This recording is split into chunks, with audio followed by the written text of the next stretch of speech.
The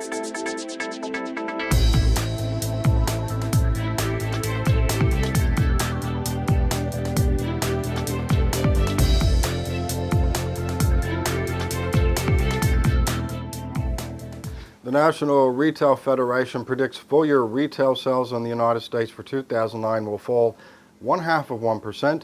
This figure excludes auto sales, gas stations, and restaurants. The first half of the year they expect to be very weak, with sales falling about 2.5%.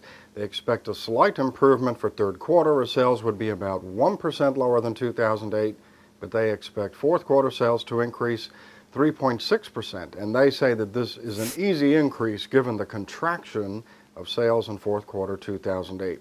Consumer spending, of course, is tied to how the populace feels about the state of our economy and their own personal finances. Now, the conference board revealed that right now consumer confidence is at a historic low. The so-called silver lining, though, is that January's record low reading was not much lower than December and suggests that perhaps the level of pessimism has hit bottom.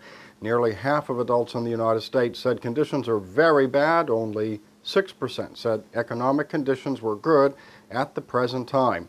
Anecdotally, the retail jewelry sector is going to continue very weak for the foreseeable future. Now, the next measure will come from Valentine's Day sale. We at Rapaport expect a drop of about 20%, given that Christmas sales fell about the same. Zach is here now to give us an update on conditions in Israel. Hi, Zach.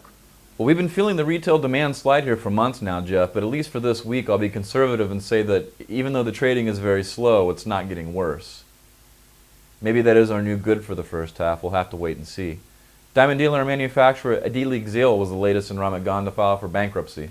The Tel Aviv District Court appointed a liquidator to oversee debt, which amounts to $400,000 to other bourse members and $1.2 million to First International Bank of Israel.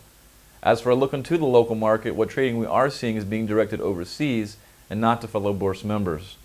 Larger, better GIA certs seem to be trading at what EGL certs were about 5 months ago, or 40 to 45% below list.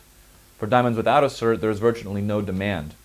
The Bank of Israel lowered its prime rate 0.75% to 1% in response to the nation's 35% drop in fourth quarter exports in dollar terms. Now, in theory, this should help the debt payments for indebted diamantaires, but individual banks are reluctant to lower their interest rates for what they deem to be high-risk loans, which unfortunately defines our sector. With that said, Jeff, back to you. Okay, thank you for that. ShopNBC says its fourth quarter sales fell 35%, and the shopping network expects a net loss of about $40 million. The figures are preliminary. The shopping network has been unsuccessful finding a buyer. It now intends to continue as is, while reducing expenses and improving cost efficiencies. CEO John Buck voluntarily stepped down Tuesday but remains chairman of the board, and Keith Stewart took the role of CEO and president. In precious metals news this week, gold is up 4% to $885.70 an ounce. Platinum is up almost 4% from a week ago to $952 an ounce, and silver is up 6% to $12 an ounce. For all the latest industry news, please visit diamonds.net.